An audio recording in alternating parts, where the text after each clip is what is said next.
झाबुआ जिला मुख्यालय स्थित बीजेपी समर्थित आदिवासी युवा ब्रिगेड ने मध्य प्रदेश 2023 के आगामी चुनाव में विधानसभा 193 के नियुक्त भाजपा प्रत्याशी भानु भूरिया के खिलाफ हाथों में तख्तियां लेकर वाहन रैली के माध्यम से विरोध प्रदर्शन किया, जिसमें कार्यकर्ताओं ने गुस्सा देखा गया। और कार्यकर्ताओं का आरोप है कि भानु भूरिया, जो कि वर्तमान में भाजपा जिला अध्यक्ष के पद पर है, वही उनकी पत्नी राणापुर जनपद अध्यक्ष है। साथ ही स्वयं भानु भूरिया ITDP के जैसे महत्वपूर्ण पद के साथ कार्यरत है। ऐसे में कार्यकर्ताओं का आरोप है कि पार्टी अन्य काबिल आदिवासी नेताओं को नजरअंदाज कर रही है। विरोध प्रदर्शन हम इसलिए कर रहे हैं कि हमारी पार्टी ने गलत व्यक्ति को टिकट दिया है, क्योंकि कुछ व्यक्ति के पास पहले से 3 पद है।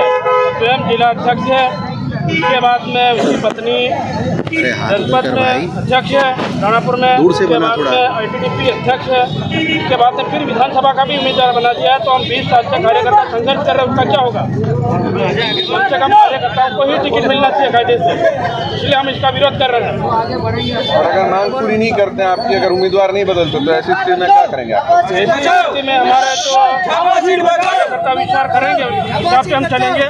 पूरे कार्यकर्ताओं का संगठन है हमारे साथ, संगठन के माध्यम से हम काम करेंगे। आगे की रणनीति अगर सीट नहीं बदली जाती है।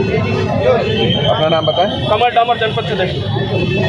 जो हमारे सभी युवा साथी जो भारतीय जनता पार्टी के जो झाबुआ जिला में 193 नंबर की सीट जो जारी हुई है टिकट, तो भानु भूरिया के अध्यक्षता में दी गई है शासन द्वारा। तो हमारी ये मांग है कि हमें किसी और व्यक्ति को, झाबुआ जिले के एक व्यक्ति किसी और को दिया जाता तो बढ़िया रहता। जो भानु भूरिया जी को 2-2, 3-3 पद है तो कैसे काम चलेगा? यही हमारा पूरे युवा साथियों का जन आक्रोश है हमारा। अच्छा, काले झंडे भी दिखाए हैं आपने? काले झंडे तो कहाँ दिखाए? काले झंडे तो लेके भी आए हैं हम, तो भारतीय जनता पार्टी का झंडा लेके चल रहे पूरे हमारा जैसे जन चेला बुमड़ा। तो उम्मीदवार बदलो, हाँ, तो ये सब सरकारी नाम मतलब हमारा मन यही था, यही मान हमारी थी कि मतलब हमें किसी और व्यक्ति को दिया जाता तो बढ़िया रहता। हमने धरातल पर वहीं इस मामले में भाजपा जिला अध्यक्ष भानु भूरिया ने सवाल किया गया तो अध्यक्ष ने साफ तौर पर इसे परिवार के कुछ युवाओं को भ्रमित कर विरोध करवाने का आरोप लगाया। वहीं कई जनप्रतिनिधियों द्वारा विरोध करने के सवाल पर भूरिया का कहना है कि उनके परिवार में अगर 3 दायित्व दिए गए हैं तो ऐसे में वे तन मन से पार्टी की लगातार सेवा की है और निर्विवाद कार्यकाल दिए हैं। पार्टी ने जो जिम्मेदारी दी है उसे पूर्ण ईमानदारी से पूरा करने का और बहुमत से भाजपा पर विजय होने की भी बात कही। लोकतंत्र में जब किसी के नाम की घोषणा होती है, क्योंकि ये ऐसा संभव नहीं है कि एक पद के लिए 8 या 10 दावेदार होते हैं, उससे अधिक भी दावेदार होते हैं।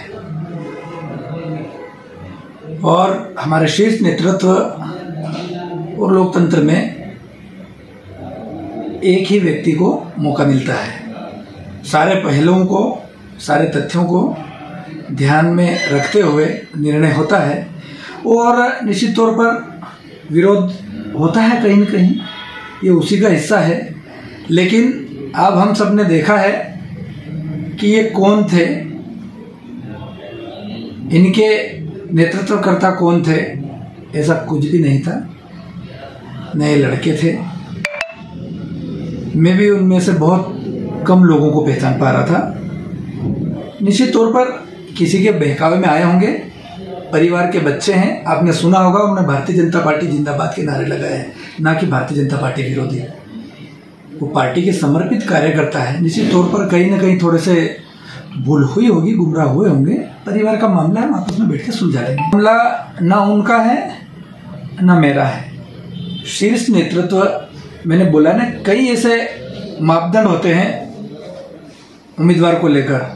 उन सारे मापदंडों में जो व्यक्ति खरा उतरे, ये निर्णय शीर्ष नेतृत्व का है। इसलिए उसमें हम कुछ नहीं कर सकते। रही बात एक परिवार की, यह परिवार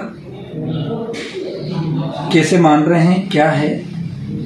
अगर मेरी पत्नी की अगर बात करते हैं तो एक निर्वाचित है, जनता ने उन्हें चुना है और वह निर्वाचित हुई है। और ये संगठन में अपने मापदंडों को ध्यान में रखते हुए ये करा। और ये कोई ऐसी कोई वो बात नहीं है, लेकिन फिर भी अगर ऐसी कोई बात है उनके मन में जो है, मैंने कहा ना, हम बैठ कर सुलझाएंगे। तो अगर कहीं दो भूरिया, चाहे बीजेपी और कांग्रेस, अगर दो भूरिया एक साथ आ गए, क्या उसको परिवारवाद मान के कोई एक विड्रॉ करेगा क्या? ये राजनीति का हिस्सा है, इसमें परिवारवाद बिल्कुल नहीं है। ये उनकी जानकारी की कमी है। धन सिंह जी जितने सुलझे हुए व्यक्ति है, मैं उनका सम्मान करता हूँ। वे स्वयं इस प्रकार के नहीं कर सकते। निश्चित तौर पर वो भी किसी न किसी के बहकावे में है। हम देखेंगे क्या है, मिल बैठकर बात करेंगे उस संबंध में। निश्चित तौर पर मैं पहले बोल चुका हूँ कि कौन उम्मीदवार किस प्रकार से फाइट कर सकता है, कैसे जीत सकता है, हमारे शीर्ष नेतृत्व माननीय अमित शाह जी के निर्देशन में कई ऐसे मापदंड, उन मापदंडों में जो व्यक्ति खरा उतरता है उनके आधार पर यह चयन होता है।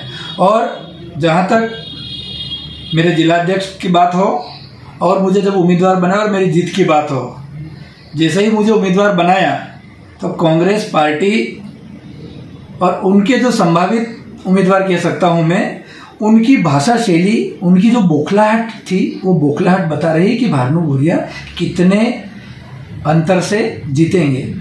मेरी जीत का दावा खुद कांग्रेस ने किया है, ना कि मैंने।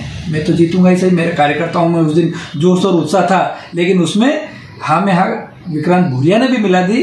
जब उनके जो बयान है उससे ये साबित हो गया कि हमको जीतने से कोई नहीं रोक सकता।